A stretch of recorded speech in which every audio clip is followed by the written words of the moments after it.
So this is my keylogger. Essentially, this does four things. It will log the keystrokes, put those keystrokes in a .txt file, attach that .txt file to an email, and then send that email. This is written in Python. The first thing I did was import some libraries here for the email, as well as the actual keylogger itself. Everything in color is being used, everything in gray is not. These are other features that you could add to the keylogger, like getting clipboard information, OS information, microphone access, screenshots. There's a bunch of features you could add to it, but for the sake of this project, I just kept it kind of simple. Defining some variables here, email password, don't look at that.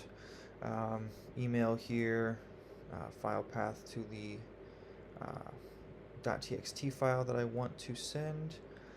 This is the email function, and then down here is the keylogger itself.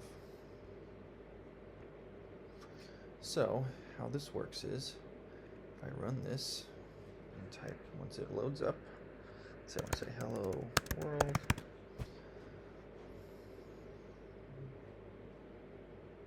I'll get an email here that has my .txt file with our hello world in it. So that's pretty cool. So, like I said, for the sake of this project, I kept it pretty simple.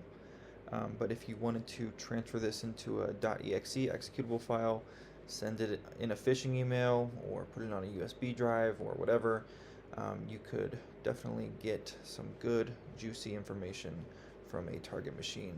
I'm not going to do that because I don't want to go to jail. But yeah, this is pretty simple. I mean, it's 130 lines of code, and you can add more features, like I said, with all these libraries here. The next thing I'm going to talk about is the bugs.